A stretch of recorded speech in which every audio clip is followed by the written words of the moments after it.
മന്ദാന്തോളിത ഹേമകുണ്ടലമണീശോണപ്രഭാമണ്ഡലം കാഞ്ചീദാമപരീതപീതവസനം സംസക്തമുക്താവലിം കുന്ദീനന്ദനസാരഥിം വരദലാലംബിപ്രദോദാഞ്ചിതം വന്ദേ നന്ദതനൂജമംബരനദീനാഥം രമാവല്ലഭം.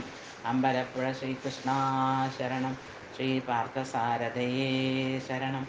എല്ലാവർക്കും നമസ്കാരം, എല്ലാവർക്കും ഹരിയം.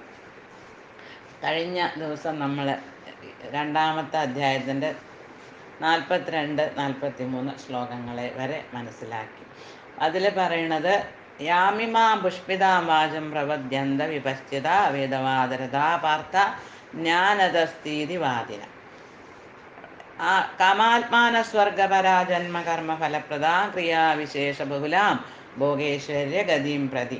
ഒരു വേദത്തിനെ തരം താഴ്ത്തി പറയലല്ല ഇവിടെ. വേദം എന്ന് പറഞ്ഞാൽ അറിവ്, ജ്ഞാനം എന്നാണ് നമ്മൾ മനസ്സിലാക്കിയത്. അപ്പം ഈ വേദത്തിനെ നമുക്ക് അതിലത്തെ ക്രിയകൾ ചെയ്യാനുള്ള ആ പദ്ധതി, ഇന്ന ക്രിയ ചെയ്തിട്ടുണ്ടെങ്കിൽ, ഇന്ന ഒരു കർമ്മം ചെയ്തിട്ടുണ്ടെങ്കിൽ ഇന്ന പുണ്യം കിട്ടും, അല്ലെങ്കിൽ ഈ ഫലപ്രാപ്തിയാണ് എന്ന്, ഇതൊരു പ്രലോഭനമാണ്. ആ പ്രലോഭനത്തിൽ ആദ്യം ഒരു പ്രലോഭനത്തിലാണ് എല്ലാ കാര്യങ്ങളും ചെയ്യുക. ചെറിയ കുട്ടികൾ സ്കൂളിൽ വരെ പറഞ്ഞേക്കാൻ അവർക്ക് പ്രലോഭനങ്ങൾ കൊടുക്കേണ്ടി വരും. അപ്പോൾ വേദത്തിലും അതാണ്. ആദ്യം ആധ്യാത്മികതമായിട്ടേക്ക് തിരിയാൻ ബ്രഹ്മജിജ്ഞാസ, ഒരു വ്യക്തിക്ക് ബ്രഹ്മജിജ്ഞാസ ജനിക്കണമെങ്കിൽ ആദ്യം തന്നെയൊന്നും പെട്ടെന്ന് ബ്രഹ്മജിജ്ഞാസ ഉണ്ടാവില്ല.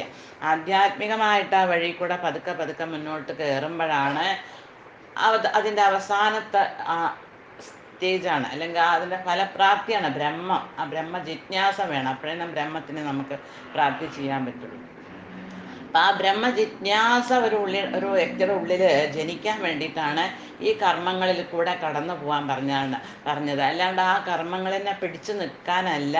അപ്പം അതിൽ പിടിച്ചു നിൽക്കണ ഒരു വൃക്ഷത്തിനെ, എന്ത് വൃക്ഷത്തിനെ, ഒരു വിഷത്തിൻ്റെ വൃക്ഷത്തിനെ, ഒരു വിഷമായിട്ടുള്ള കായ. കാരണം വീണ്ടും ജന്മ മരണങ്ങളിൽ നമ്മൾ പെടേണ്ടി വരും. അപ്പോൾ നമുക്ക് ബ്രഹ്മജിജ്ഞാസയും വരില്ല, ബ്രഹ്മപ്രാപ്തി ഉണ്ടാവില്ല, വൈകുണ്ഠവും കിട്ടില്ല.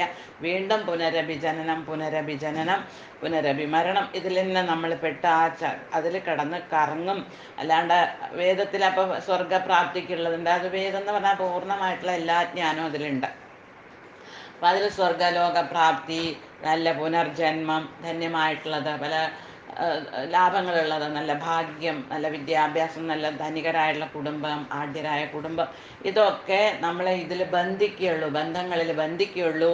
നമുക്ക് ഇവിടുന്ന് സ്വതന്ത്രരാവാൻ സാധിക്കില്ല എന്നാണ് ആ 2 ശ്ലോകങ്ങളെ പറ്റി നമുക്ക് മനസ്സിലാക്കാൻ സാധിച്ചത്. ഇനി 44-ാമത്തെ ശ്ലോകം.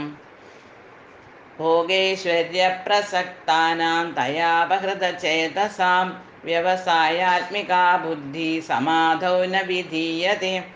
ഭോഗൈശ്വര്യപ്രസക്താനാം എന്നാൽ ഇവിടെ ഭോഗ ഐശ്വര്യങ്ങളിൽ, അതിൻ്റെ മുമ്പത്തെ ശ്ലോകത്തിലെ പറഞ്ഞു എന്താണ് ഭോഗൈശ്വര്യങ്ങൾ എന്നല്ലേ. സുഖാനുഭവങ്ങൾ, സമ്പത്ത്, ധനാഢ്യരായ കുലീനരായ കുടുംബത്തിൻ്റെ ആ കുടുംബത്തിൽ ജന്മം, നല്ല ബുദ്ധിശക്തി, വിദ്യാഭ്യാസം, നല്ല ആരോഗ്യം, സൗന്ദര്യം, ബന്ധുജനങ്ങളൊക്കെ വളരെ ഉയർന്ന ഉന്നതരായവർ, ഇതൊക്കെയാണ് സുഖമായിട്ട് അല്ലെങ്കിൽ ഐശ്വര്യങ്ങൾ, ഭോഗൈശ്വര്യങ്ങളായിട്ട് മനുഷ്യരെ കണക്കാക്കുന്നത്. ഇതെല്ലാം നമ്മളെ അധോഗതിയിലേക്ക് കൊണ്ടുപോകും എന്നാണ് ഭഗവാൻ പറയണത്. കാരണം അതിൽ തന്നെ മനസ്സ് എപ്പോഴും ലിപ്തമായാൽ ഈ ലോകത്തുനിന്ന് രക്ഷ കിട്ടണമെന്ന് ആ വ്യക്തിക്ക് ഉള്ളിലുണ്ടാവില്ല. കാരണം സുഖങ്ങൾക്കൊക്കെ ഒരു അവസാനം ഉണ്ടാവും. സുഖം കഴിയും, അത് കഴിഞ്ഞാൽ ദുഃഖം വരും. സുഖം എന്ന് പറഞ്ഞാൽ തന്നെ എന്താണെന്ന് നമ്മൾ മനസ്സിലാക്കേണ്ടത്, ദുഃഖമില്ലാത്തൊരവസ്ഥ അല്ലേ. ദുഃഖമില്ല, അപ്പം നമുക്ക് സുഖമാണ്. ദുഃഖങ്ങൾ പിന്നെ ആ സുഖം കഴിയുമ്പോൾ വന്നുകൊണ്ടിരിക്കും. ഒന്നും പെർമനൻ്റ് അല്ല ഇവിടെ. പെർമനൻ്റായിട്ട് എന്താ ഉള്ളൂ, പരമാനന്ദം മാത്രമേ ഉള്ളൂ അല്ലേ, ആ വൈകുണ്ഠപ്രാപ്തി. അപ്പോൾ സുഖം കഴിയുമ്പോൾ ദുഃഖം വരും. ആ ദുഃഖം വന്നാൽ സുഖം നഷ്ടപ്പെട്ടു. അപ്പോൾ സുഖം എന്ന് പറഞ്ഞിട്ടുണ്ടെങ്കിൽ നമുക്ക് നന്നായിട്ട് വെള്ളം ദാഹിക്കുകയാണ് ചൂട് കാലത്ത്. അപ്പോൾ നമുക്ക് ഉള്ളിൽ ദുഃഖം തോന്നും, പ്രാണൻ വളരെയധികം വ്യാകുലപ്പെട്ടിരിക്കുകയാണ്. അപ്പോൾ ആ വെള്ളം, നല്ല തണുത്ത ശുദ്ധമായ ജലം കിട്ടിയ വെള്ളം കുടിച്ചാൽ നമ്മുടെ ആ താൽക്കാലികമായിട്ട് നമുക്ക് സുഖം വന്നു. പക്ഷെ നമ്മുടെ പെർമനൻ്റായിട്ട് നമുക്ക് സുഖം വന്നു വീണ്ടും ദാഹിക്കും, വീണ്ടും വിശക്കും, വീണ്ടും രോഗം വരും. ഇപ്പം രോഗം വന്നു, അതിന് മരുന്ന് കഴിച്ചു, രോഗം മാറി, ദുഃഖം മാറി, സുഖം വന്നു. പിന്നെ ഒരു രോഗം വരില്ല എന്നുള്ളതിന് എവിടെയും ഗ്യാരണ്ടി ഇല്ല.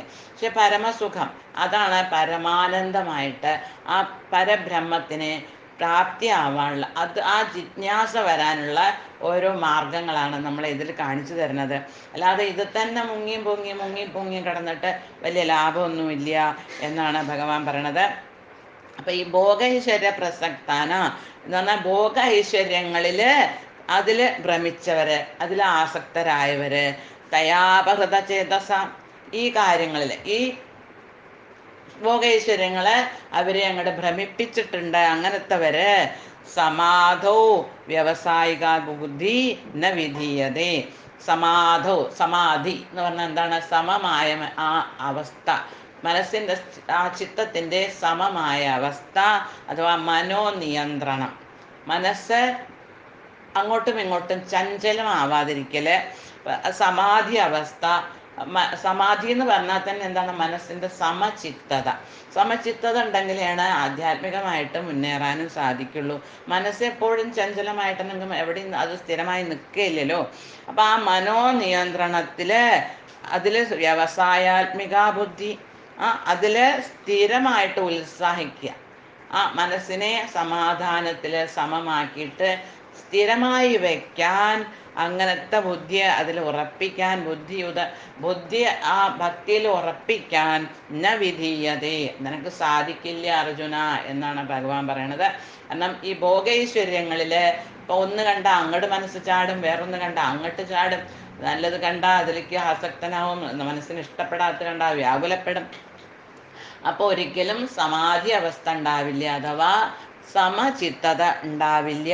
ഇപ്പം ഭോഗ ഐശ്വര്യങ്ങളിലും സുഖാനുഭവങ്ങളിലും അത്യാസക്തരായവർക്ക്, അതിൽ പരിഭ്രാന്തരായവർക്ക് ഭഗവത് സമർപ്പണത്തോടുകൂടെ, ആ നിശ്ചയദാർഢ്യത്തോടുകൂടെ ബ്രഹ്മത്തിനെ പ്രാപിക്കാനുള്ള ജിജ്ഞാസ ഉദിക്കില്ല, അവർക്ക് അതിനുള്ള മനസ്ഥിതി ഉണ്ടാവില്ല എന്നാണ് ഭഗവാൻ പറയണത്. ത്രൈഗുണ്യ വിഷയാ വേദ നിസ്ത്രൈഗുണ്യോ ഭവാർജുന നിർദ്ദന്തോ നിത്യസത്വസ്ഥോ നിർയോഗക്ഷേമ ആത്മവാൻ. ത്രൈഗുണ്യ വിഷയ വേദ, വേദത്തിൽ എന്തിനെ പറ്റിയിട്ടാണ് പറഞ്ഞത്? ആകെ ഇവിടെ 3 ഗുണങ്ങളേ ഉള്ളൂ അല്ലേ? സത്ത്, രജ, തമോ ഗുണങ്ങൾ. അതിൻ്റെ തന്നെയാണ് കർമ്മങ്ങളും ഫലങ്ങളും. എന്തരം കർമ്മം ചെയ്തു അത്തരം ഫലം കിട്ടും അല്ലേ?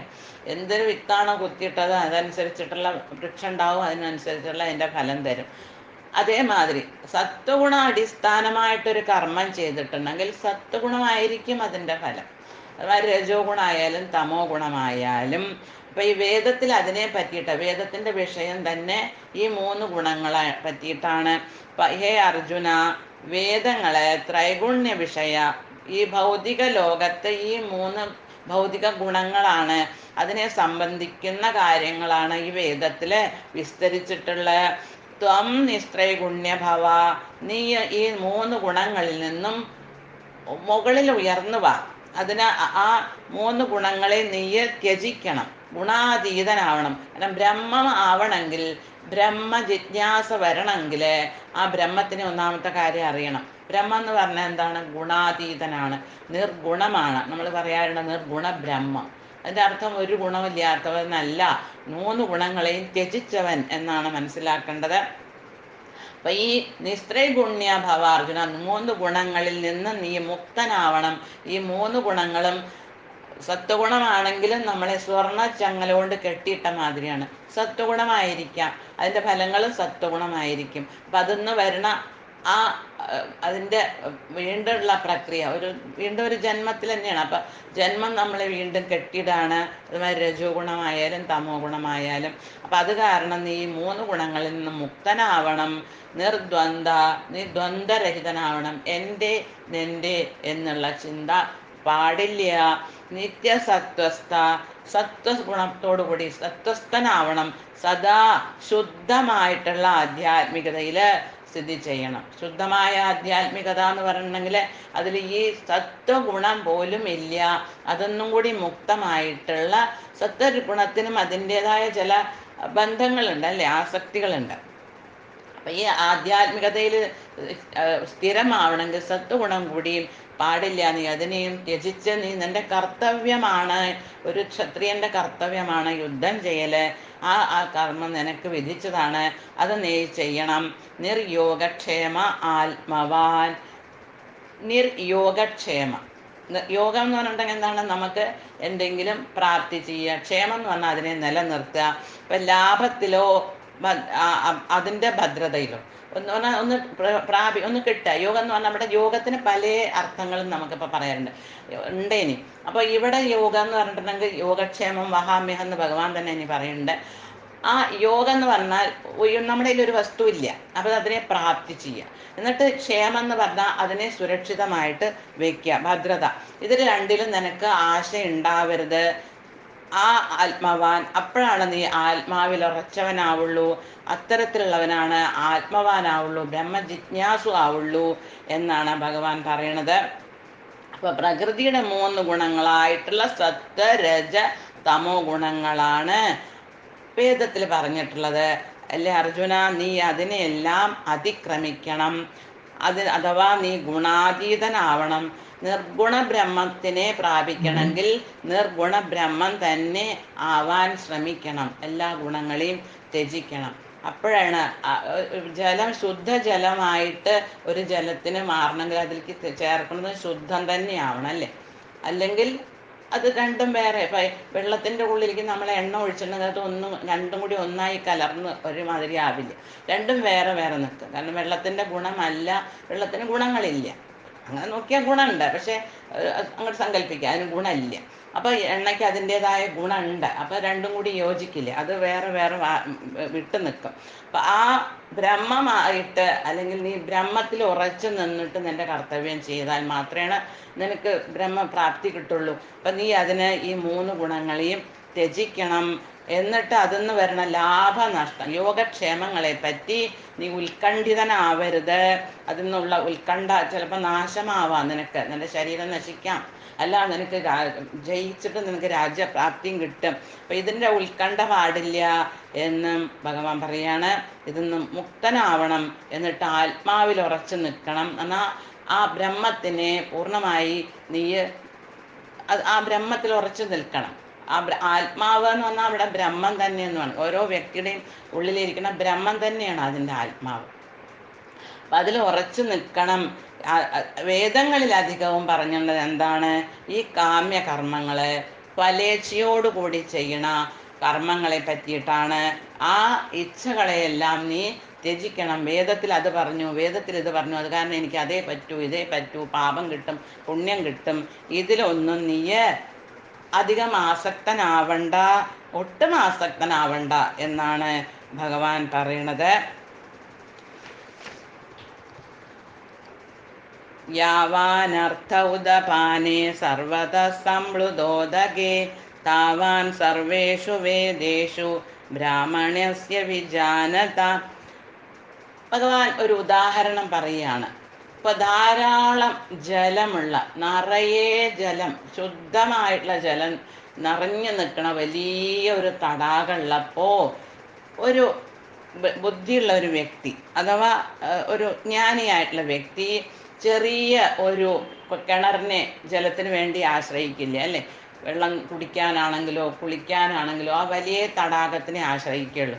അതേപോലെ ബ്രഹ്മത്തിനെ പ്രാപ്തി ചെയ്യാൻ സാധിക്കുകയാണെങ്കിൽ, ആ എല്ലായിടത്തും ബ്രഹ്മത്തിനെ ദർശിക്കാൻ സാധിക്കുകയാണെങ്കിൽ പിന്നെ വേദത്തിനെ ആശ്രയിക്കേണ്ട ആവശ്യം ആ വ്യക്തിക്കില്ല, ആ ജ്ഞാനിയായ വ്യക്തിക്കില്ല.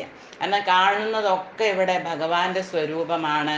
അപ്പം എന്തിനോട് ദ്വേഷം, എന്തിനോട് ആസക്തി ഒന്നുമില്ല, അല്ലേ?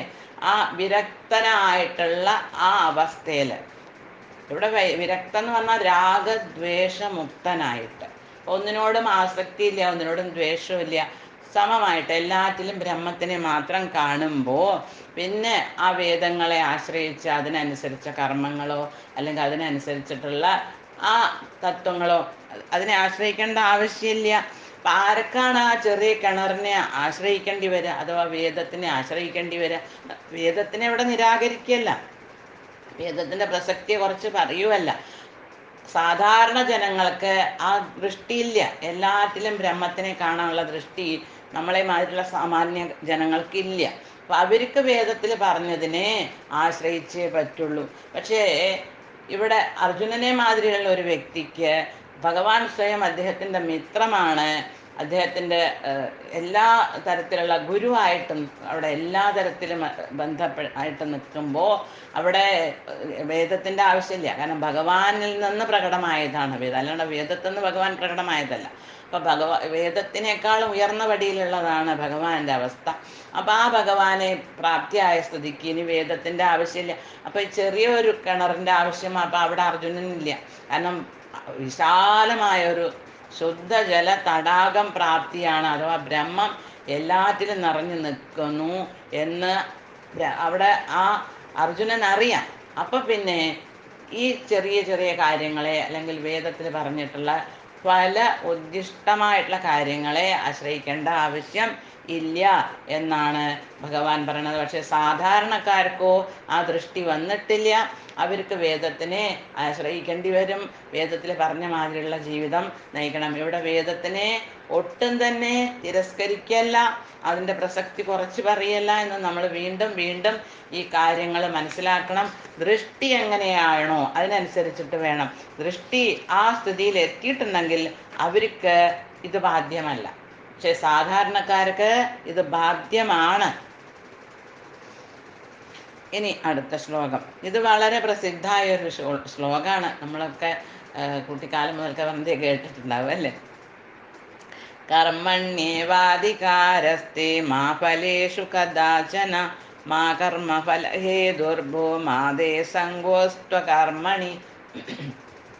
ഭഗവാൻ ഇവിടെ പറയാണ്, അല്ലയോ അർജുന, കർമ്മണിയേവതേ അധികാര, നിനക്ക് നിയമിച്ച കർമ്മം, വിധിച്ച കർമ്മം. ഓരോ വ്യക്തിക്കും ഇവിടെ ഓരോ വ്യക്തി ജനിച്ചിട്ടുണ്ടെങ്കിൽ അവർക്കൊരു കർമ്മം വിധിച്ചിട്ടുണ്ട്.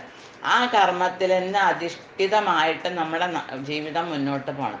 ഒരു കർമ്മം ചെയ്യാൻ വിധിക്കാണ്ട ഒരു വ്യക്തി ഇവിടെ ജനിച്ചിട്ടില്ല. അപ്പം കർമ്മണിയേവതേ അധികാര, ഇവിടെ നിനക്ക് വിധിച്ച കർമ്മം, നിനക്ക് ആ കർമ്മണി എന്ന് പറഞ്ഞാൽ നിയത കർമ്മം എന്ന് പറഞ്ഞാൽ ശാസ്ത്രം അഥവാ വേദം നിനക്ക് വേണ്ടി വിധിച്ച ആ കർമ്മം. ഇവിടെ എന്താണ്? ക്ഷത്രിയനാണ് നീ, അത് കാരണം നിനക്ക് യുദ്ധമാണ് നിനക്ക് വിധിച്ച കർമ്മം. അതിനെ മാത്രമേ നിനക്ക് അവകാശമുള്ളൂ, അധികാരമുള്ളൂ. കദാചന ഫലേഷു മാ ഭവതി, നിനക്ക് ഒരിക്കലും അതിൻ്റെ കർമ്മത്തെ, ആ ചെയ്ത കർമ്മത്തിൻ്റെ ഫലത്തിനെ പറ്റി ചിന്തിക്കേണ്ട അധികാരം, അതിൻ്റെ ഫലങ്ങളിൽ പറ്റിയിട്ട് എന്താണ് അതിൻ്റെ ഫലം ഉണ്ടാവുക, ജയിക്കോ തോൽക്കോ, പാപം കിട്ടുമോ പുണ്യം കിട്ടുമോ, ഇതിനെ പറ്റി നിനക്ക് ചിന്തിക്കേണ്ട ആവശ്യമില്ല. കർമ്മഫലഹേതു, അതിൻ്റെ ആ കർമ്മത്തിൻ്റെ ഫലം കിട്ടണം എന്നുള്ള ആശയോടുകൂടിയും നീ ചെയ്യാൻ പാടില്ല. ഒരു കർമ്മം ചെയ്യുമ്പോൾ ഇതിൻ്റെ പ്രതിഫലം എനിക്ക് കിട്ടണം എന്ന് ചിന്തിക്കാനും പാടില്ല. കാരണം എല്ലാ കർമ്മങ്ങൾക്കും അതിൻ്റെതായ പ്രതിഫലം അല്ലെങ്കിൽ ഫലം ഉണ്ട്. അത് ബ്രഹ്മത്തിന് സമർപ്പിച്ചിട്ട് ഭഗവത് സമർപ്പണമായി ചെയ്താൽ പിന്നെ ഫലവുമില്ല. അവനവൻ്റെ നിയമിതമായ കർമ്മങ്ങളെ, വിധിച്ച കർമ്മങ്ങൾക്ക് ഫലയിച്ച ആവശ്യമില്ല. അത് ചെയ്യാനാണ് ഈ ഭൂമിയിലേക്ക് നാം വന്നിട്ടുള്ളത്. മാ ഭൂ കർമ്മണി തേ സംഘ മാ അസ്തു മാ ഭൂ, നീ അത്രക്കാരനാവരുത്. എത്രക്കാരൻ നിയത കർമ്മങ്ങൾ ചെയ്യാത്തതിൽ നിനക്ക് സംഘവും പാടില്ല. ഞാൻ ശരി കർമ്മം ചെയ്യണില്ല, ഞാൻ ഇവിടുന്ന് യുദ്ധം വിട്ട് പോവുകയാണെന്ന് നീ ഇപ്പം പറഞ്ഞു. അപ്പം അതും നിനക്ക് ചേർന്നതല്ല. സംഘം നിനക്കത് ചേർന്നതല്ല അർജുന. നിനക്ക് കർമ്മം ചെയ്തേ പറ്റൂ. അപ്പം നിയത കർമ്മം അഥവാ വിധിച്ച കർമ്മം, ഒരു വ്യക്തിക്ക് വിധിച്ച നിയമപ്രകാരം വിധിച്ച കർമ്മം നിർവഹിക്കാൻ മാത്രമേ അധികാരമുള്ളൂ. ആ കർമ്മഫലങ്ങളിൽ ആ വ്യക്തിക്ക് ഒരു അധികാരവുമില്ല. കർമ്മത്തിൽ നിന്ന് ഉളവാകുന്ന ഫലങ്ങളുടെ ഹേതു ഞാനാണ്, ഞാൻ കാരണത് വന്നു എന്ന് പറയേണ്ട ആവശ്യവും അങ്ങനെ കരുതേണ്ട ആവശ്യമില്ല. വിധിച്ച കർമ്മം വിധിക്കാത്ത കർമ്മമല്ല, അന്യൻ്റെ കർമ്മം ചെയ്യാൻ പാടില്ല. അവനവന് വിധിച്ച ഒരു ക്ഷത്രിയന് യുദ്ധം വിധിച്ച കർമ്മമാണ്. ആ കർമ്മം ചെയ്തിട്ട് അതിന്ന് പുണ്യം വരുന്നുണ്ടോ പാപം വരുന്നുണ്ടോ ഇതിനെ പറ്റി ചിന്തിക്കേണ്ട ആവശ്യമില്ല. അത് കർത്തവ്യമാണ്. ഇപ്പം സ്വന്തം കർത്തവ്യം അനുഷ്ഠിക്കാതെ അത് ആ കർമ്മത്തിൽ നിന്ന് ഒഴിഞ്ഞു മാറാൻ ആഗ്രഹിക്കുകയും പാടില്ല. ഇപ്പം ഇവിടെ 3 വിഷയങ്ങളാണ് പ്രതിപാദിക്കുന്നത്, 3 കർമ്മങ്ങളെ പറ്റിയിട്ട് അല്ലേ. ഒന്ന് നിയത കർമ്മം അല്ലെങ്കിൽ സ്വകർമ്മം, ഒരു വ്യക്തിക്ക് വിധിച്ച കർമ്മം അത് സ്വകർമ്മം അഥവാ നിയത കർമ്മം പലതരത്തിൽ പറയാം. പിന്നെ വികർമ്മം എന്ന് പറഞ്ഞിട്ടുണ്ടെങ്കിൽ വികലമായ കർമ്മം, അന്യൻ്റെ കർമ്മത്തിനെ നമ്മൾ സ്വീകരിക്കുക. ഇപ്പോൾ ഒരു ബ്രാഹ്മണൻ ക്ഷത്രിയൻ്റെ കർമ്മം ചെയ്യുക, ക്ഷത്രിയൻ ഒരു ബ്രാഹ്മണൻ്റെ കർമ്മം ചെയ്യുക, അല്ലെങ്കിൽ ഒരു തരത്തിൽ അങ്ങോട്ടും ഇങ്ങോട്ടും. ഇപ്പം അതിന് എത്രത്തോളം പ്രസക്തിയൊന്നും ഇല്ല, പക്ഷേ ഇത് ഭഗവത്ഗീത സമയമാവുകൊണ്ട് പറയുകയാണ്, അതിൽ പ്രസക്തിയുണ്ട്. അപ്പം അവനവൻ്റെ കർമ്മം വിട്ടിട്ട് അന്യൻ്റെ കർമ്മം ചെയ്യുക, അത് അതിന് വികർമ്മം എന്ന് പറയും. പിന്നെ ആ കർമ്മം തനിക്ക് വിധിച്ച കർമ്മം ചെയ്യാതിരിക്കുക, ഒരു കർമ്മം ചെയ്യാണ്ട് വെറുതെ ഇരിക്കുക. അപ്പം ഇത് തരത്തിൽ ഒന്ന് കർമ്മം അഥവാ സ്വകർമ്മം, തനിക്ക് വിധിച്ച കർമ്മം അത് ചെയ്യുക. പിന്നെ വികർമ്മം അന്യൻ്റെ കർമ്മത്തിനെ ചെയ്യാം, തനിക്കത് വിധിച്ചിട്ടില്ല പക്ഷെ അത് ചെയ്യാം. പിന്നെ ആ കർമ്മം തനിക്ക് വിധിച്ച കർമ്മമോ അല്ലെങ്കിൽ ഒരു കർമ്മം ചെയ്യാണ്ടിരിക്കുക. അപ്പം ഇതിൽ തനിക്ക് ഫലം ചെയ്യണത് അല്ലെങ്കിൽ ഗുണം ചെയ്യണത് ഒറ്റ കർമ്മമുള്ളൂ. തനിക്ക് വിധിച്ച കർമ്മം എന്തോ ആയിക്കോട്ടെ അത് ചെയ്യൽ മാത്രമാണ് സ്വന്തത്തിന് വിധിച്ച കർമ്മമുള്ളൂ. എന്ന് പറഞ്ഞാൽ അതേണ ഗുണം ചെയ്യുള്ളൂ. അതെന്ന് പറഞ്ഞാൽ അല്ലെങ്കിൽ ബന്ധനപ്പെടും. ഗുണം ചെയ്യാന്ന് പറഞ്ഞാൽ ഇവിടെ നമുക്ക് ലാഭം കിട്ടലല്ല, നമ്മളെ ആ കർമ്മഫലങ്ങളായിട്ട് ബന്ധിക്കില്ല എന്നാണ് ഭഗവാൻ പറയണത്. സ്വ ഇച്ഛ പ്രകാരം അന്യൻ്റെ കർമ്മം ചെയ്താൽ അത് വലിയ വലിയ ദോഷങ്ങളിലേക്ക് നമ്മളെ നയിക്കുകയും ചെയ്യും. യോഗസ്ഥ കുരു കർമാണി സംഗം ത്യക്ത്വാ ധനഞ്ജയ സിദ്ധ്യോ സമോ ഭൂത്വാ സമത്വം യോഗ ഉച്യതേ. ഹേ ധനഞ്ജയ, അല്ലയോ അർജുന. ധനഞ്ജയൻ എന്ന് പേര് വരാൻ തന്നെ ധനം ആർജിച്ചു കൊണ്ടുവന്നു. ഇന്ദ്രപ്രസ്ഥമൊക്കെ ആയി അവര് അവിടെ ഒരു യാഗമൊക്കെ ചെയ്തു അല്ലേ. അപ്പം ആ യാഗത്തിൻ്റെ സമയത്ത് കുറേ ധനമൊക്കെ ഈ ധനഞ്ജയൻ അല്ലെങ്കിൽ അർജുനൻ കൊണ്ടുവന്നു. കാരണം ധനഞ്ജയൻ എന്നുള്ള പേരായി. അപ്പം അങ്ങനെ ആ യോഗസ്ഥ, ഇവിടെ യോഗസ്ഥ എന്ന് പറഞ്ഞാൽ സന്തുലിതമായ അവസ്ഥ, മനസ്സിൻ്റെ സമനിലയുള്ള ആ അവസ്ഥ. സംഘം ത്യക്ത സിദ്ധ്യോ സമഭൂത്വ. ആ സംഘം ത്യക്ത, നീ സംഘത്തിനെ അല്ലെങ്കിൽ ആസക്തിയെ ത്യജിച്ചിട്ട് സിദ്ധ്യോ, ഒരു കാര്യം നേടിയാലും സിദ്ധിയായാലും ആ സിദ്ധ്യോ നേടിയിട്ടില്ലെങ്കിലും ഇതിൻ്റെ മനസ്സ് എപ്പോഴും സമനിലയിലാവണം, സമഭാവത്തോടുകൂടെ ഭവിച്ചിട്ട് കർമാണി ഗുരു, നീ ആ കർമ്മങ്ങളെ ചെയ്യുക. കാരണം മനസ്സ് അസന്തുലിതാവസ്ഥയിലാണെങ്കിൽ ചെയ്യണ കർമ്മങ്ങളൊന്നും ശരിയാവില്ല. അപ്പം ആ കർമ്മം ശരിയാവണമെങ്കിൽ മനസ്സ് സമനിലയിലാവണം. അപ്പം നിന്റെ സമനിലയിലുള്ള മനസ്ഥിതിയോടുകൂടി നീ നിന്റെ യുദ്ധം എന്ന കർമ്മം ചെയ്യുക. സമത്വം യോഗ ഉച്യതേ. സമത്വം അഥവാ സന്തുലിതമായ മനസ്ഥിതിയെ, സമമായ അതിനാണ് സമാധി എന്ന് നമ്മൾ പറയാം അല്ലേ. സമാധി എന്ന് പറഞ്ഞാൽ കണ്ണടച്ചിട്ട് ഇങ്ങനെ ചമ്രം അടഞ്ഞിട്ട് അങ്ങനെ മിണ്ടാതിരിക്കലല്ല സമാധി. സമാധി എന്ന് പറഞ്ഞിട്ടുണ്ടെങ്കിൽ മനസ്സ്, അത് നമ്മൾ പ്രവർത്തിച്ചു കൊണ്ടിരിക്കുമ്പോഴും ഒരു വ്യക്തിയുടെ മനസ്സ് സമാധി അവസ്ഥയിലാവാം. അല്ലാണ്ട് കണ്ണടച്ചിരുന്നോണ്ടോ അല്ലെങ്കിൽ ചമ്രം പടഞ്ഞിരുന്നോണ്ടോ ഒരു വ്യക്തിയുടെ മനസ്സ് സമാധി അവസ്ഥയിലാണെന്ന് പറയാൻ പറ്റില്ല. അതൊരു ബാഹ്യമായിട്ടുള്ള ഒരു പോസ്ചർ എന്ന് നമുക്ക് വേണം. കാരണം അപ്പോഴാണ് അതിന് കുറച്ചും കൂടി സമാധാനമായിട്ട് ഇരിക്കാൻ സാധിക്കും, മനസ്സിനെ സന്തുലിതമാക്കാൻ സാധിക്കും. പക്ഷെ എന്ത് കാര്യം ചെയ്യുമ്പോഴും മനസ്സ് സന്തുലിത അവസ്ഥയിലാണെങ്കിൽ ചെയ്യണ കാര്യത്തിൻ്റെ 100% അത് ശരിയായിത്തീരും. ആ സന്തുലിത അവസ്ഥയാണ് ഇവിടെ യോഗ ഉച്യത. യോഗം എന്ന് പറയുന്നത് ആ മനസ്സിൻ്റെ ഒരു സമതുലനമായിട്ടുള്ള അവസ്ഥയാണ്. യോഗ എന്ന് പറയുന്നത് ശരീരത്തിൻ്റെ എക്സർസൈസ് എന്നാണ് നമ്മൾ കൂടുതൽ ആൾക്കാർ മനസ്സിലാക്കി വെച്ചിട്ടുള്ള. യോഗ മനസ്സിൻ്റെ ഒരു അഭ്യാസമാണ്. ആ കർമ്മയോഗ, ജ്ഞാനയോഗ ഒക്കെ എവിടെയാണ്? കർമ്മയോഗ എന്ന് പറഞ്ഞാൽ കർമ്മ ശരീരം കൊണ്ട് ചെയ്യണം. പക്ഷെ ഇതിൻ്റെ ആ ഫലങ്ങളെ നമ്മൾ ഭഗവാന് സമർപ്പിക്കാൻ, ത്യജിക്കാൻ നമ്മൾ തയ്യാറായാൽ മാത്രമേ യോഗ ആവുള്ളൂ, അല്ലെങ്കിൽ അത് വെറും കർമ്മം മാത്രമേ ആവുള്ളൂ. അപ്പം ഈ ഭഗവത്ഗീത യോഗശാസ്ത്രമാണ്, അഥവാ മനസ്സിൻ്റെ ശാസ്ത്രമാണ്. മനസ്സിനെ സമനിലയിൽ നിർത്താനുള്ള ഒരു ശാസ്ത്രമാണ് ഭഗവത്ഗീത. ആ മനസ്സിനെ സമചിത്തമാക്കിയിട്ട് എങ്ങനെ സൂക്ഷിക്കാം എന്നുള്ളതിനുള്ളൊരു ശാസ്ത്രമാണ്, ആ യോഗശാസ്ത്രമാണ് ഭഗവത്ഗീത എന്നാണ് നമ്മൾ മനസ്സിലാക്കി വെച്ചത് അല്ലേ. അപ്പം ഈ അർജുനനോട് ഭഗവാൻ പറയാണ്, നീ ജയാ ജയ ജയം അപജയം തോൽവി ഇതിനോടുള്ള ആ ആസക്തി അല്ലെങ്കിൽ അതിനോടുള്ള മമത വെടിഞ്ഞിട്ട് സമചിത്തതയോടുകൂടെ നിന്റെ കർത്തവ്യം അനുഷ്ഠിക്കണം. അതിനെ മാത്രമാണ് സമചിത്തത എന്ന് പറയുക. അതുതന്നെയാണ് യോഗവും. ശ്രീകൃഷ്ണൻ്റെ ആ നിർദ്ദേശപ്രകാരം കർമ്മങ്ങൾ ചെയ്യുക, ആ നിർദ്ദേശങ്ങളെ അനുസരിക്കുക എന്നത് തന്നെയാണ് ഇവിടെ യഥാർത്ഥത്തിലുള്ള യോഗം എന്നാണ് നമ്മളിതിന്ന് മനസ്സിലാക്കേണ്ടത്. ദൂരേണ ഹി അവരം കർമ്മ ബുദ്ധിയോഗാ ധനഞ്ജയ ബുദ്ധൗ ശരണമന്വിച്ഛ കൃപണാഫലഹേതവ. ദൂരേണ ഹി അവരം കർമ്മ, നീ ദൂരെ തന്നെ ത്യജിക്കണം. എന്തിനെ? അവരം കർമ്മ, സ്വീകരിക്കാൻ യോഗ്യമല്ലാത്ത കർമ്മത്തിനെ നീ ത്യജിക്കണം. ബുദ്ധിയോഗ ധനഞ്ജയ, ബുദ്ധിയോഗം കൊണ്ട് എന്ന് പറഞ്ഞാൽ എന്തുകൊണ്ട്? ബുദ്ധിയോണ്ട്, നല്ല ബുദ്ധി വിവേകം ഉപയോഗിച്ചിട്ട് നീ ഉപയോഗിക്കാൻ അല്ലെങ്കിൽ സ്വീകരിക്കാൻ പറ്റാത്ത ആ അതുപോലെ അങ്ങനത്തെ ചിന്താഗതികളെ നീ ദൂരെ തന്നെ അതിനെ ഉപേക്ഷിക്കണം. അപ്പം എന്നിട്ട് എന്ത് ചെയ്യണം? ബുദ്ധൗ ശരണമന്വിച്ഛ, ആ ത്യജിക്കേണ്ടതിനെ എന്ന് പറഞ്ഞാൽ ആസക്തിയെല്ലാം ത്യജിച്ചിട്ട് ഭക്തിയുത സേവനം, സമർപ്പണ ഭാവത്തോടുള്ള സേവനം അഥവാ കർത്തവ്യ നിർവഹണം എന്നുള്ള ഭാവത്തോടുകൂടെ എല്ലാ കർമ്മങ്ങളും ചെയ്യണം. ഇവിടെ കർമ്മ യുദ്ധമാണ്.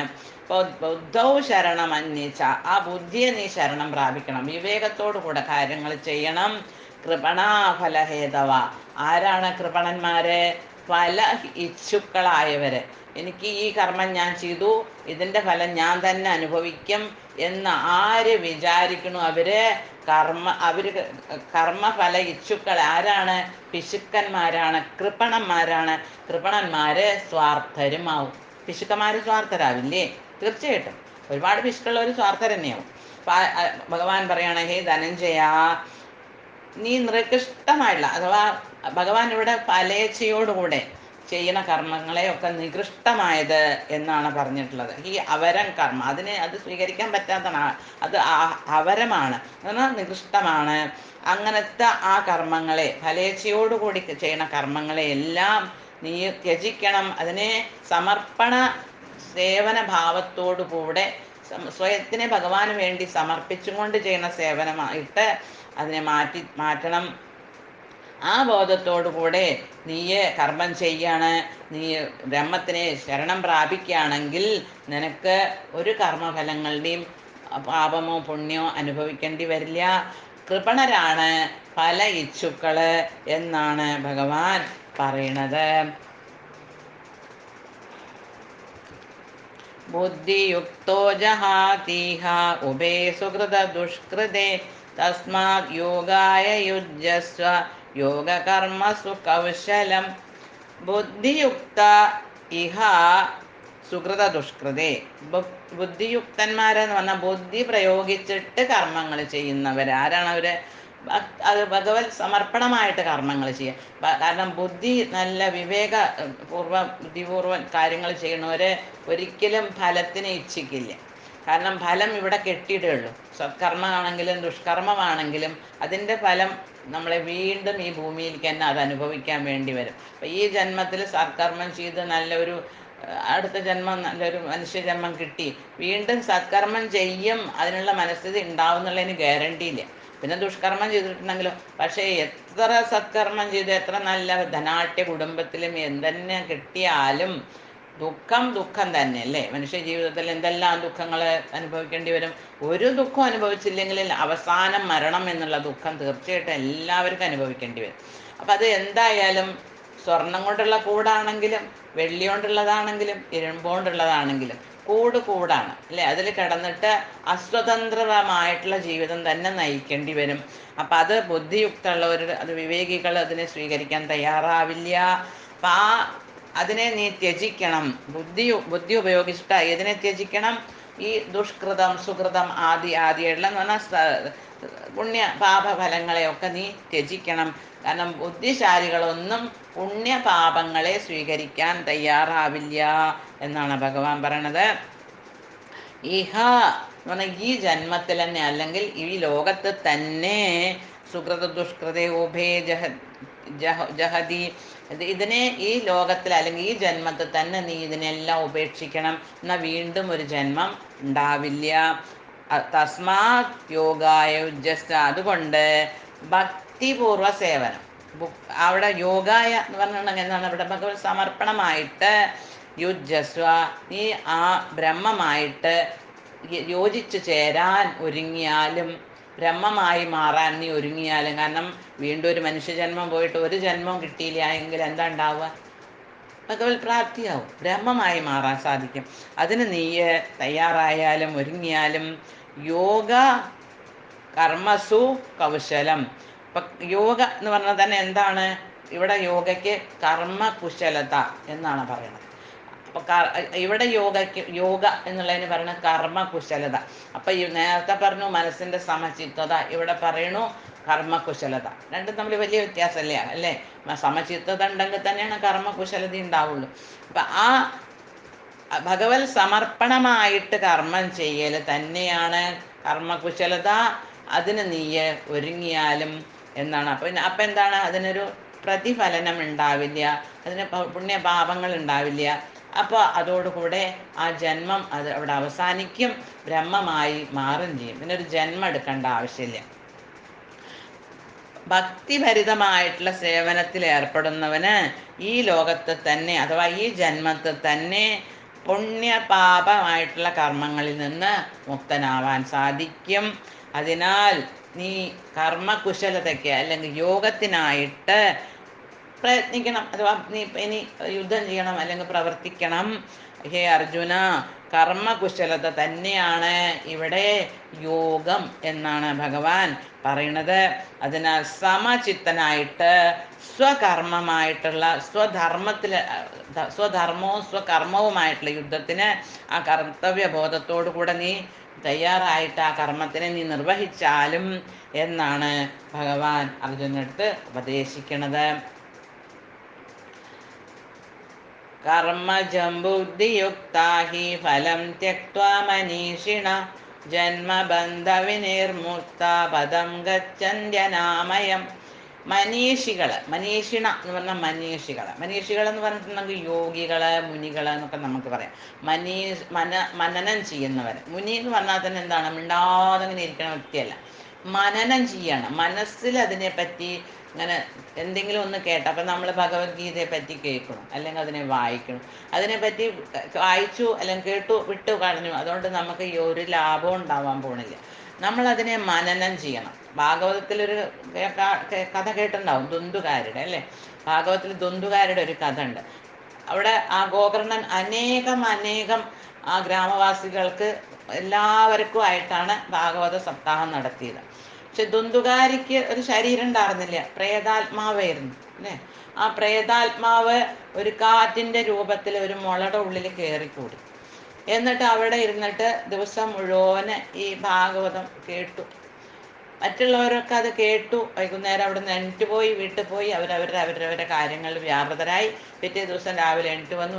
തലേ ദിവസം എന്തേ പറഞ്ഞെന്നൊന്നും മനനം ചെയ്തില്ല, ഓർമ്മ പോലും ഉണ്ടായിരുന്നില്ല തലേ ദിവസം എന്തേ പറഞ്ഞു. നമ്മളെമാരുള്ള സാധാരണക്കാരുടെ അവസ്ഥ. പക്ഷേ ഈ ദ്വന്ദ്കാരി അതല്ല. ആ മുളയുടെ ഉള്ളിലിരുന്നിട്ട് ഈ രാത്രി മുഴുവനെ കേട്ടതിനെ ഒന്നങ്ങനെ മനനം ചെയ്തു, എന്നെ ഓർത്തു, മനസ്സുകൊണ്ടായ വിറത്തു എന്ന് വേണമെങ്കിൽ പറയാം അല്ലേ? മനനം ചെയ്തു. അതെന്തേ പറഞ്ഞു, അതിൻ്റെ തത്വം എന്തായിരിക്കും പറ്റി അതിനെന്നെ ചിന്തനം ചെയ്തു. അങ്ങനെ ചിന്തനം ചെയ്തപ്പോഴാണ് ഓരോ ദിവസം ഓരോ ഗ്രന്ഥി പൊട്ടി എന്ന് നമ്മൾ പറയണത് അല്ലേ? നമുക്ക് നമ്മുടെ പല ഗ്രന്ഥികളുണ്ട്. ഞാൻ ഇതാണ്, ഞാൻ അതാണ്, ഞാൻ ആ ആളാണ്, ഞാൻ ഈ ആളാണ്. ഇതൊക്കെ ഓരോ ഗ്രന്ഥികളാണ്. എനിക്ക് അത്ര അറിവുണ്ട്, ഞാൻ ഇത്ര അറിവുണ്ട്, ഞാൻ അത്ര ധനാഢ്യ കുടുംബത്തിലാണ്, എൻ്റെ അത്ര നല്ല കുലാണ്. ഇതൊക്കെ ഓരോ ഗ്രന്ഥികളാണ്. അപ്പം ഇതെല്ലാം ഭേദിക്കലാണ്. മനുഷ്യനാണ് എന്നുള്ള ഭാവം പോലും ഭേദിക്കും. ഞാൻ ഹിന്ദു ആണ്, അല്ലെങ്കിൽ ഞാൻ അതാണ്, ഞാൻ ഇതാണ്. നമ്മളാരും ഇവിടെ ഒന്നുമല്ല. അപ്പം ആ ബോധത്തിലേക്ക് ഉയർന്നാൽ, അങ്ങനെ ഓരോ ഗ്രന്ഥികളെയും നമ്മൾ ഭേദിക്കാൻ തയ്യാറായാൽ മാത്രമാണ് മുക്തനാവാൻ സാധിക്കുള്ളൂ. അങ്ങനെ 7ാമത്തെ ദിവസം കഴിഞ്ഞപ്പോൾ എല്ലാ ഗ്രന്ഥികളും അതിനെ ഭേദിച്ചിട്ട് ദ്വന്ദ്കാരി വൈകുണ്ഠത്തിലേക്ക് യാത്രയായി. അപ്പോൾ ചോദിച്ചു, എന്താണ് ഇവിടെ ഒരു രഥം മാത്രം വന്നത്? പാർഷദന്മാരുടെ അടുത്ത് ചോദിച്ചു, ആ ഗോകർണൻ, നിങ്ങളെന്താ ഇത്രയും ആൾക്കാർ കേട്ടു, അതിലത്തെ ഒരാളെ മാത്രം നിങ്ങൾ കൊണ്ടുപോയി? അതും ആ ദുന്ദുകാരി പ്രേതാത്മാവൊന്നായിട്ടല്ല പോണത് അല്ലേ? ആ ഭഗവാന്റെ പാർശ്വതന്മാരുന്ന ഭഗവാന്റെ രൂപം കിട്ടി. 4 കയ്യ്, ശംഖ, ചക്ര, ഗദ, പത്മം, പീതാംബരം, മുക്കുട്ടം എല്ലാം ഉണ്ടായിരുന്നു. ഭഗവാന്റെ ഒരു പ്രതിരൂപമായിട്ട് മാറി. അപ്പൊ പറഞ്ഞു, എന്തുകൊണ്ട് നിങ്ങൾ ഒരു രഥം മാത്രം കൊണ്ടുവന്നു, അയാൾക്ക് മാത്രം കൊണ്ടുപോകണം? ഇത്രയും ആൾക്കാർ കേട്ടു, അവർക്ക് വേണ്ടിയിട്ടൊന്നും എന്തേ രഥം കൊണ്ടുവരാൻ? അപ്പൊ പറഞ്ഞു, കേട്ട ആ കേൾവിയുടെ വ്യത്യാസം. ഇയാള് രാത്രി മുഴുവൻ ഇരുന്ന് ഇതിനെപ്പറ്റി ചിന്തനം ചെയ്തു. പക്ഷേ മറ്റുള്ളവരൊന്നും ഇതിനെപ്പറ്റി ഈ ചെവി കൂടെ കേട്ടു, ഈ ചെവി കൂടെ വിട്ടു, എന്നിട്ട് അവരവരുടെ വീട്ടിലേക്ക് പോയി. അവർക്ക് അത് കാരണം ഫലം കിട്ടിയില്ല.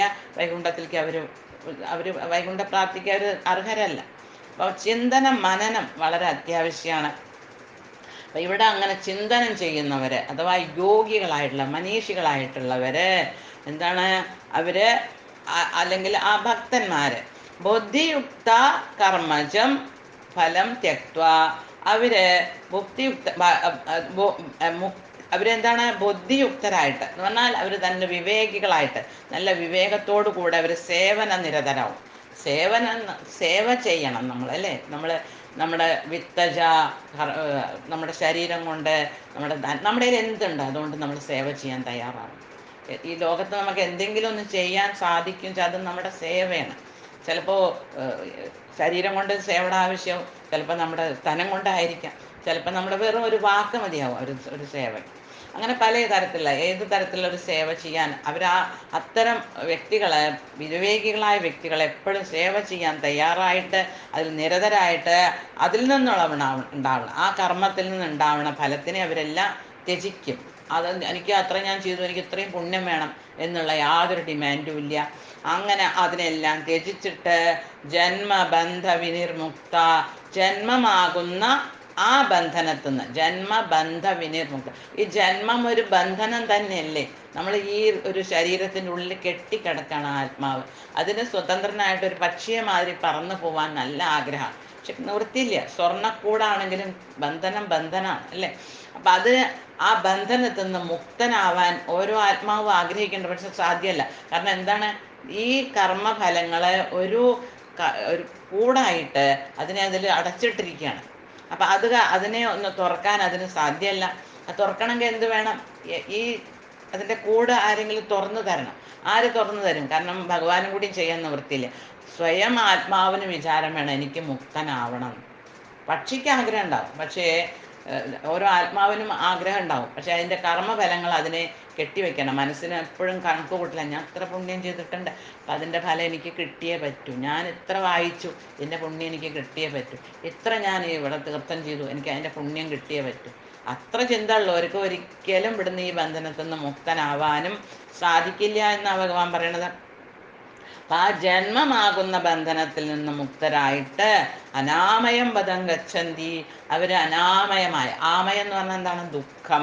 അനാമയം എന്ന് പറഞ്ഞാൽ ഒരു ദുഃഖവും ഇല്ലാത്ത ആ പദത്തിനെ, ആ സ്ഥാനത്തിനെ അവര് പ്രാപിക്കണു. ആ പദം ഏതാണ്? ഭഗവത് പാദങ്ങള്, വൈകുണ്ഠം. അവിടെ യാതൊരു കുണ്ഠകളുമില്ല. കുണ്ഠ എന്ന് പറഞ്ഞാൽ തന്നെ എന്താണ്? ദ്വന്ദ്വം.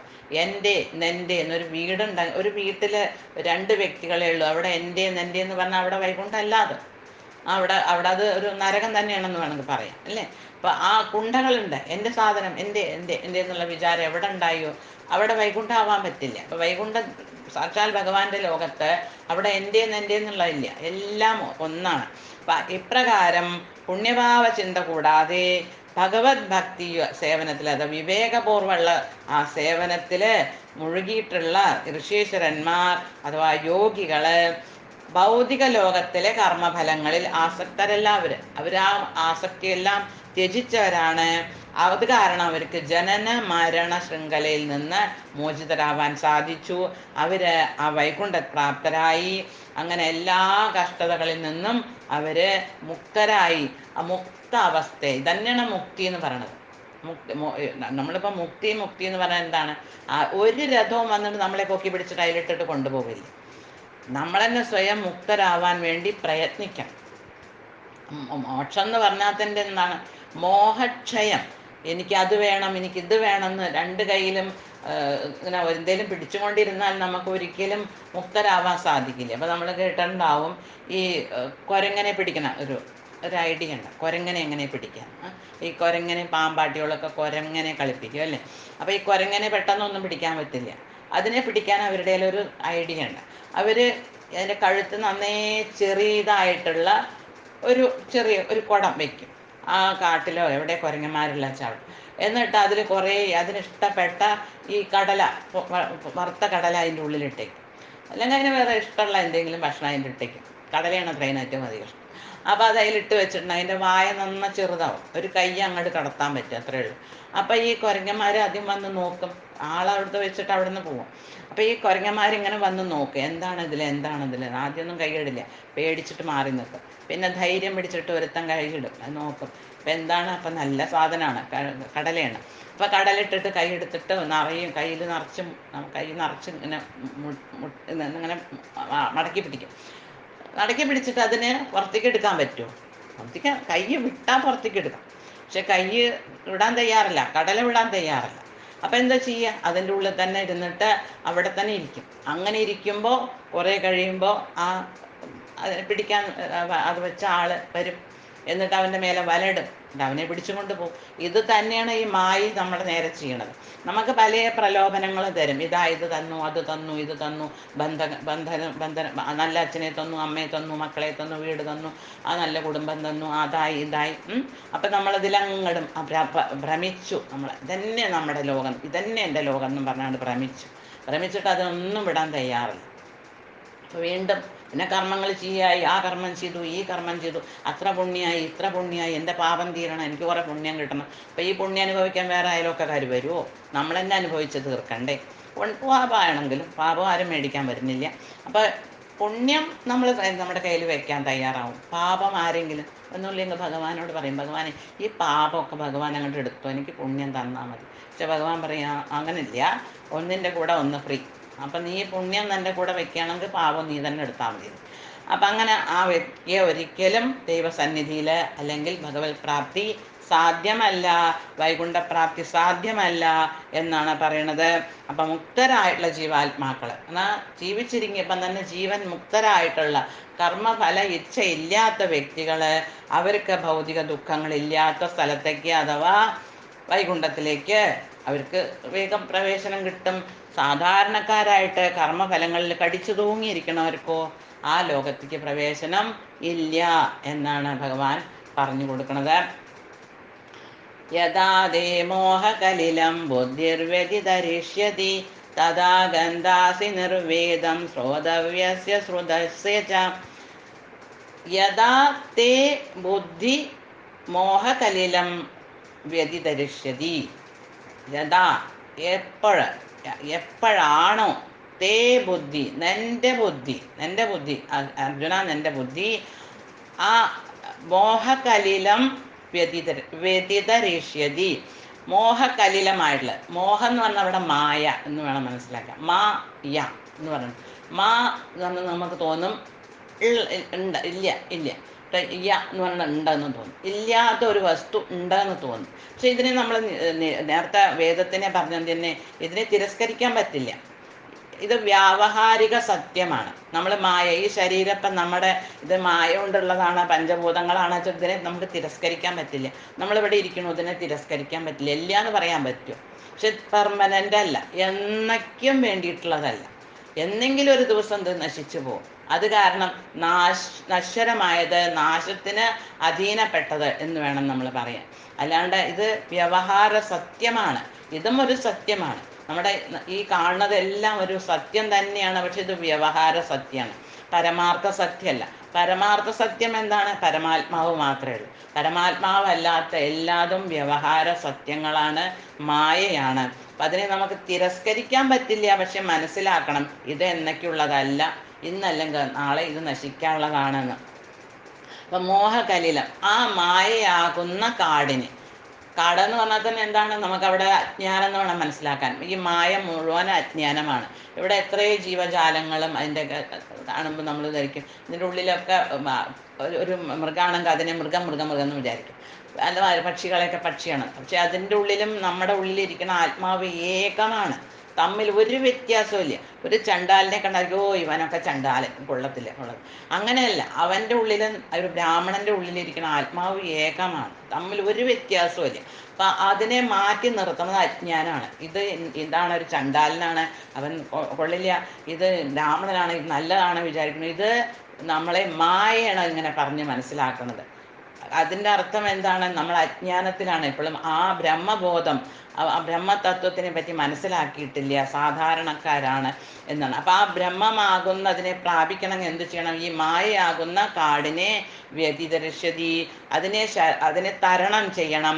അപ്പം അതിനെ ശരിയായ തരത്തിൽ തരണം ചെയ്യണം.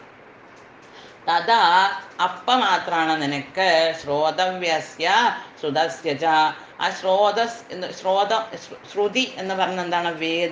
വേദത്തിൽ പറഞ്ഞത്. അപ്പോൾ വേദോക്തമായ ആ വേദത്തിൽ പറഞ്ഞ കർമ്മങ്ങളെ പറ്റിയിട്ട് നീ വിരക്തനാവും. വേദത്തിൽ ഇത് ചെയ്യണം, ഇത് ചെയ്യരുത് എന്ന് പറഞ്ഞതിനെ പറ്റിയിട്ട് നിനക്ക് കൂടുതൽ ടെൻഷനാണ് ഇപ്പോൾ, അല്ലേ? അർജുനന് ഭയങ്കര ഒരു വ്യഥയാണ്. അപ്പോൾ എന്ത് ചെയ്യണം, എന്ത് ചെയ്യണം. ശ്രോതസ്യ എന്ന് പറഞ്ഞാൽ രണ്ട് തരത്തിലാണ്. കേട്ടതിനെ പറ്റിയിട്ടും ഇനി കേൾക്കാനുള്ളതിനെ പറ്റിയിട്ടും. അതല്ലെങ്കിൽ വേദത്തിൽ പറഞ്ഞതും ഇനി വേദത്തിൽ നീ അറിയാൻ പോണതും. ഇതിനെപ്പറ്റി രണ്ടിനെയും പറ്റിയിട്ട് ആ വിരക്തി, നിർവേദമാവും നീ. നിർവേദം എന്ന് പറഞ്ഞാൽ വിരക്തഭാവമാകും. ഗന്ധാസി, നീ ആ അവസ്ഥയെ പ്രാപിക്കും അർജുന എന്നാണ് ഭഗവാൻ പറയണത്. അപ്പം ബുദ്ധി, ഈ വ്യാമോഹം അഥവാ മായ, എൻ്റെ എന്നുള്ള ആ വിചാരം, ബന്ധുസ്നേഹം എൻ്റെ ബന്ധുക്കളാണ് ഈ നിൽക്കുന്നത്, എല്ലാവരും മരിക്കലോ എന്നുള്ള ആ ഒരു ദുഃഖമാണല്ലോ എന്നെ പീഡിപ്പിക്കുന്നത്. അപ്പം ആ ബന്ധുസ്നേഹം എന്ന നിബിഡ വനത്തിന്, ആ അജ്ഞാനത്തിന്, ഇവിടെ ആരും ബന്ധുവില്ല, ഇവിടെ ആരും ശത്രുവില്ല, എല്ലാം ജീവാത്മാക്കളാണ് അർജുന എന്നാണ് ഭഗവാൻ വിവക്ഷിക്കുന്നത്. അപ്പം ആ ബന്ധുസ്നേഹം എന്ന നിബിഡ വനം, ഇത് ബന്ധുസ്നേഹം എന്താണ്? നേരത്തെ പറഞ്ഞ മാതിരിയുള്ള അത് താൽക്കാലികമായിട്ടൊരു സത്യമാണ്, വ്യാവഹാരിക സത്യമാണ്, പരമാർത്ഥ സത്യമല്ല. പരമാർത്ഥ സത്യം എന്താണ്? എല്ലാ ആത്മാക്കളും ഭഗവാന്റെ അംശമാണ്. അവിടെ ശത്രുവില്ല, മിത്രമില്ല, ബന്ധുവില്ല. അപ്പം ഈ വനത്തിന്, ഈ ബന്ധുസ്നേഹം എന്ന വനത്തിനെ പിന്നിട്ട് കഴിയുമ്പോൾ ഇപ്പം നിനക്ക് ആ ഇതുവരെ കേട്ടതായിട്ടുള്ളതോ ഇനി കേൾക്കാൻ പോണതോ, അഥവാ വേദത്തിൽ പറഞ്ഞിട്ടുള്ളതോ ഇനി പറയാൻ പോണതോ, അതോ നീ അറിയാത്തതോ ആയിട്ടുള്ളതിനെക്കുറിച്ച് നീ ഉദാസീനനാവും. അതിനെപ്പറ്റി നിനക്ക് യാതൊരു വ്യാകുലതയും ഉണ്ടാവില്ല. പിന്നെ ആ വേദത്തിൽ പറഞ്ഞ പുണ്യ പാപ കർമ്മങ്ങളെ പറ്റി ഒന്നും നീ അധികം ഭീതനാവില്ല, അചിന്തിതനാവില്ല, ആസക്തനാവില്ല. പിന്നെ നീയും ആ ജ്ഞാനികളെ മാതിരി, ഇതിൻ്റെ മുമ്പ് പറഞ്ഞ ശ്ലോകങ്ങളിലെ ആ മനീഷികളെ മാതിരി നിത്യ നൈമിത്തിക കർമ്മങ്ങളിൽ ലിപ്തനാവില്ല. അവർ നിത്യ നൈമിത്തിക കർമ്മങ്ങളിലൊന്നും ലിപ്തരല്ല. കാരണം അവർക്ക് പുണ്യപാപങ്ങളെ പറ്റിയുള്ള ചിന്തയില്ല. ഇതെൻ്റെ കർമ്മമാണ്, കർത്തവ്യമാണ് എന്ന് പറഞ്ഞാൽ അവരെല്ലാ കാര്യം ചെയ്യണു. അതേമാതിരി അവരുടെ ആ ശ്രേണിയിലേക്ക്, ആ സ്റ്റേജിലേക്ക് നീയും എത്തും. നിനക്കും പുണ്യപാപങ്ങളിൽ യാതൊരു ഭ്രമോ ഉണ്ടാവില്ല എന്നാണ് ഭഗവാൻ അർജുനൻ്റെ അടുത്ത് പറയുന്നത്. ശ്രുതി വിപ്രതിപന്നാദേ യഥാസ്യാസ്യതി നിശ്ചല സമാധോ അചല ബുദ്ധി തഥാ യോഗമവാപ്സ്യസി. ശ്രുതി വിപ്രതിപന്ന, വേദവാക്യത്തിന് അനുസൃതമായ കാമ്യകർമ്മങ്ങളാൽ പ്രേരിപ്പിക്കപ്പെടാതെ, ആ വേദങ്ങളിൽ പറഞ്ഞിട്ടുള്ള കാമ്യകർമ്മങ്ങൾ എന്ന് പറഞ്ഞാൽ ഫലപ്രാപ്തിക്ക് ഉതകുന്ന കർമ്മങ്ങൾ, ആ കർമ്മം ചെയ്താൽ ഈ ഫലപ്രാപ്തി ഉണ്ടാകും എന്നുള്ള ആ കർമ്മങ്ങളെ ആ കർമ്മങ്ങൾ നിന്നെ പ്രേരിപ്പിക്കില്ല. ആ കർമ്മങ്ങൾ ചെയ്യാൻ നിനക്ക് ഒരു പ്രേരണ തോന്നില്ല. തേ ബുദ്ധി, നിന്റെ ബുദ്ധി, നിന്റെ ആ വിവേകം, യഥാ സമാധോ നിശ്ചല അചല. അപ്പം അങ്ങനത്തെ ആ അവസ്ഥയിലെത്തുമ്പോൾ നിന്റെ ബുദ്ധി എന്താ ഉണ്ടാവുക? അതീന്ദ്രിയ ബോധമായിരിക്കും. ഇന്ദ്രിയങ്ങളിൽ നിന്ന് ഉയർന്നു വരും. ഇതുവരെ എല്ലാവരും നമ്മളൊക്കെ എന്താണ് അർജുനനും നമ്മുടെ മാതിരി ഇന്ദ്രിയങ്ങളുടെ ആ മനസ്സാകുന്ന ഇന്ദ്രിയാണ് കൂടുതൽ അർജുനനെ പീഡിപ്പിക്കുന്നുണ്ടായിരുന്നു അല്ലേ. ബന്ധു എൻ്റെ ബന്ധുക്കളാണ്, എൻ്റെ ബന്ധുക്കളാണ്. അപ്പം ആ മനസ്സിൻ്റെ ആ ആ വികാരങ്ങൾ അല്ലെങ്കിൽ ആ ദുഃഖങ്ങൾ അത് മറ്റുള്ള ശരീരത്തിൻ്റെ ഇന്ദ്രിയങ്ങളിലേക്കും വ്യാപിച്ചു. അപ്പം അതെല്ലാം ക്ഷീണിച്ചു. അപ്പം ഇവിടെ ആ ബോധം ഉണർന്നാൽ എന്താ ഉണ്ടാവുക, വിവേകം ഉണർന്നാൽ എന്താ ഉണ്ടാവുക, അപ്പം ആ മനസ്സിൽ നിന്ന് ഈ ബന്ധുസ്നേഹം എല്ലാം നഷ്ടപ്പെടും. അപ്പം ആ ശരീരം ശക്തിപ്പെടും. കാരണം മനസ്സ് ശക്തിപ്പെട്ടാൽ ശരീരത്തിൻ്റെ ഇന്ദ്രിയങ്ങൾക്കും ശക്തി വരും. അപ്പം ആ അതീന്ദ്രിയ ബോധാവസ്ഥയിൽ അഥവാ ആ ഭഗവത് സമർപ്പണം ഇട്ട് നീ ആ ബോധത്തിലെത്തുമ്പോൾ നിശ്ചല അചല സ്ഥാസ്യതി, നിന്റെ മനസ്സ് നിശ്ചലമാകും. പിന്നെ ചാഞ്ചല്യം നഷ്ടപ്പെടും, സ്ഥിരമായിത്തീരും. തഥാ യോഗം അവാപ്സ്യസി, അപ്പോഴാണ് നീ ആ യോഗത്തിനെ അഥവാ സമചിത്തതയെ കാര്യകുശലതയൊക്കെ നീ പ്രാപിക്കുക. അതിനാൽ പാർത്ഥ, എപ്പോൾ നിൻ്റെ മനസ്സ് വേദങ്ങളുടെ അലങ്കൃത വാക്യങ്ങൾക്ക് വശപ്പെടാതെ, ഇതിൻ്റെ മുമ്പ് 42-ാമത്തെ ശ്ലോകത്തിൽ പറയണ്ടായി അല്ലേ, യാമിമാം പുഷ്പിതാം വാചാം എന്ന് പറയണ്ടായി. ആ വേദത്തിലെ പല ആകർഷണീയമായിട്ടുള്ള വാക്കുകളെയും അതിൽ പ്രതിപാദിച്ചിട്ടുണ്ട്. ഈ കർമ്മം ചെയ്താൽ ഈ പുണ്യം കിട്ടും, ഈ സ്വർഗത്തിൽ പോവാം, അത് ചെയ്യാം, ഇത് ചെയ്യാം എന്നുള്ള പല വാഗ്ദാനങ്ങളുണ്ട് അതിൽ. അപ്പം അതിലൊന്നും നീ പരിഭ്രമിക്കില്ല, ആ അലങ്കൃത വാക്യങ്ങൾക്ക് നീ വശപ്പെടില്ല. അപ്പം നീ എന്താവും, ആത്മസാക്ഷാത്കാരത്തിനായിട്ട് ഉറച്ചു നിൽക്കും. എനിക്ക് സാക്ഷാത്കാരം വേണം, അതായത് ബ്രഹ്മജിജ്ഞാസ അല്ലെങ്കിൽ ബ്രഹ്മപ്രാപ്തി വേണം എന്നതിൽ നീ ഉറച്ചു നിൽക്കുക. അപ്പം നീ നിൻ്റെ കർത്തവ്യം ചെയ്യും. അപ്പോഴാണ് നിനക്ക് ആ ദിവ്യ അവബോധം, യഥാർത്ഥ ജ്ഞാനം, ഞാൻ ആരാണ്, ഞാൻ ആത്മതത്വമാണ്, ഭഗവാന്റെ അംശമാണ് എന്നുള്ള ആ ദിവ്യ അവബോധം വരുള്ളൂ. ആ ദിവ്യമായ ജ്ഞാനം, യഥാർത്ഥ ജ്ഞാനം കൈവരുള്ളൂ. അത് കൈവരിച്ചവനാകും നീയെ. എപ്പോൾ ഈ വേദങ്ങളിൽ പറഞ്ഞിട്ടുള്ള കർമ്മ ഫലത്തിനോട് ആസക്തിയുള്ള കർമ്മങ്ങളിൽ പ്രേരിതനാകാതിരിക്കുമ്പോൾ എന്നുള്ളത്. അപ്പോൾ ആ വേദങ്ങളിൽ ഓരോ കർമ്മങ്ങൾക്കും അതിൻ്റേതായ ഫലങ്ങളുണ്ട്. ചിലതിന് സ്വർഗപ്രാപ്തിയാവാം, അല്ലെങ്കിൽ അടുത്ത ജന്മം നല്ലതാവാം, ആ ഭാഗ്യം ഈ ഭാഗ്യം ഒക്കെ കിട്ടും എന്നുള്ള ഓരോ ആ അലങ്കൃത വാക്യങ്ങൾ അല്ലെങ്കിൽ ഓരോ മനുഷ്യരെ ഭ്രമിപ്പിക്കണ വാക്യങ്ങൾ. വീണ്ടും ഞാൻ പറയുകയാണ്, വേദത്തിനെ ഇവിടെ തരം താഴ്ത്തി പറയലല്ല, ഇത് ഭഗവാനും പറയുന്നത് അതല്ല. ഇത് തുടക്കക്കാർക്കുള്ളതാണ്. നഴ്സറി കുട്ടികൾക്ക് നമ്മൾ എന്തെങ്കിലും പ്രലോഭനം കൊടുത്തിട്ട് സ്കൂളിൽ പറഞ്ഞയക്കാറുണ്ട്. പക്ഷേ ഒരു വലിയ ക്ലാസ്സിലെത്തിയ കുട്ടിക്ക് അതിൻ്റെ ആവശ്യമില്ല. അതേമാതിരി അർജുനൻ ഇപ്പോൾ ഒരു സാധാരണ വ്യക്തിയല്ല, അദ്ദേഹം ഭഗവാന്റെ ശിഷ്യനാണ്, വളരെയധികം ജ്ഞാനിയായ വ്യക്തിയാണ്. അപ്പം താൽക്കാലികമായിട്ടൊരു മറവി വന്നിട്ടേ ഉള്ളൂ. അത് ആ കൊടി തട്ടാൻ വേണ്ടിയിട്ടാണ് ഭഗവാൻ ഇങ്ങനെ പറയണത്. ഇത് സാധാരണക്കാർക്ക് ഇത് പ്രസക്തമല്ല. അവർ വേദത്തിൽ ഉറച്ച് തന്നെ നിൽക്കണം എന്ന് വേണം നമ്മൾ മനസ്സിലാക്കാൻ.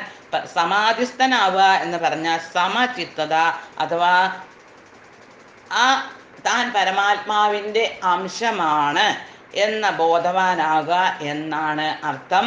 അപ്പം നീ ആത്മബോധത്തോടെ കർത്തവ്യം അനുഷ്ഠിക്കണം അർജുന എന്നാണ് ഭഗവാൻ പറയണത്. അപ്പം ഇവിടെ യോഗത്തിന് എന്തെല്ലാം നമ്മൾ സമചിത്തത, കാര്യകുശലത, ആത്മസാക്ഷാത്കാരം എന്ന് ഇത്ര വരെ ഇതൊക്കെ മനസ്സിലാക്കി. ഓം നമോ ഭഗവതേ വാസുദേവായ.